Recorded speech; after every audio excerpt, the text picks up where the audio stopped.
حضور اکرم صلی اللہ علیہ وآلہ وسلم کی باتوں پر جیسا اس امت کو یقین ہونا چاہیے ویسا یقین کم پایا جا رہا ہے۔ اس کی وجہ ہے کہ یقین کمزور ہونے کی وجہ سے ہم عمل کے معاملے میں بھی کمزور ہوتے جا رہے ہیں۔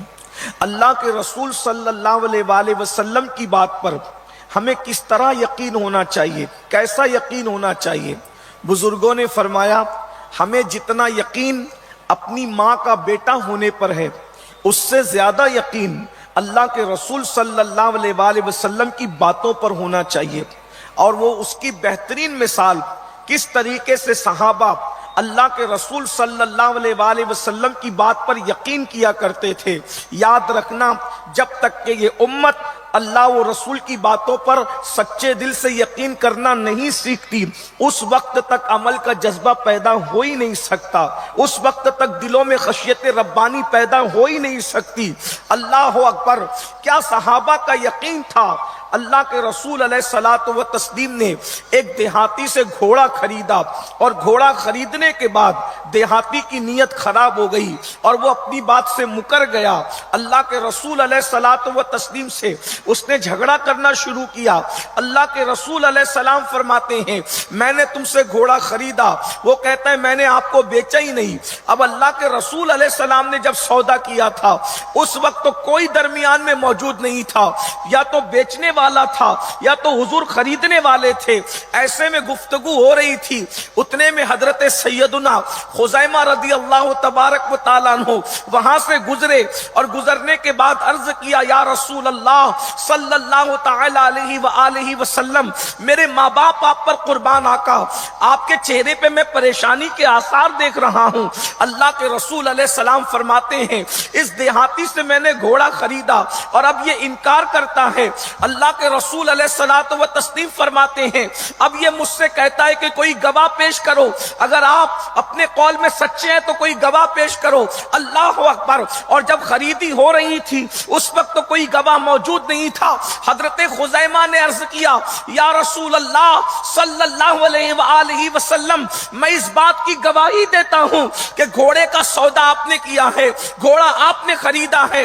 اللہ کے رسول علیہ السلام کی اس بات پر آقا علیہ السلام نے یہ بات سنی تو حضور ارشاد فرماتے ہیں خزیمہ تم موجود نہیں تھے، اس کے بعد تم کس طریقے سے گواہی دے سکتے ہو اور کیوں گواہی دے رہے ہو؟ حضرت خزیمہ نے عرض کی یا رسول اللہ، جب آپ نے کہا اللہ ایک ہے، بن دیکھے میں نے مان لیا۔ آپ زمین پہ بیٹھ کے آسمان کی خبر دیتے ہیں، جب میں اس کو مان لیتا ہوں، اتنی بڑی بات جب میں نے آپ کی مانی ہے تو گھوڑا خریدنے کی بات تو چھوٹی سی ہے، میں اس کا انکار کیسے کر سکتا ہوں؟ اللہ کے رسول علیہ السلام نے اس یقین کی بنیاد پر ان کو یہ انعام عطا فرمایا، فرمایا خزیمہ آج کے بعد تیری گواہی دو مردوں کے برابر قرار دی جاتی ہے۔ یعنی اللہ اکبر!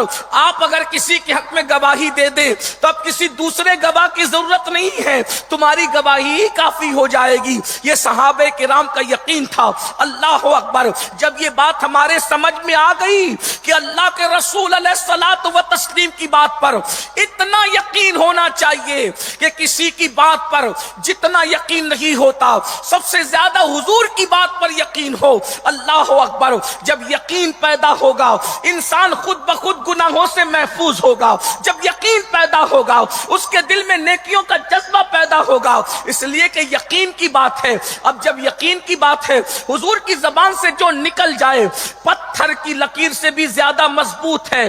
اللہ کے رسول کی زبان سے جو نکل جائے، بلکہ یہاں تک عشاق کہتے ہیں اگر وہ دن کے وقت کہہ دے کہ رات ہے تو امتی پر لازم ہے کہ وہ دن کو رات ماننے کے لیے تیار ہو جائے، کیونکہ ہماری آنکھیں خطا کر سکتی ہیں، مصطفیٰ جان رحمت کی زبان کبھی خطا نہیں کر سکتی کیونکہ وہ اپنی مرضی سے نہیں کہتے۔ وما ينطق عن الهوى ان هو الا وحی یوحی، وہ جو کچھ کہتے ہیں زبان ان کی ہے، کلام خداوند قدوس کا ہے۔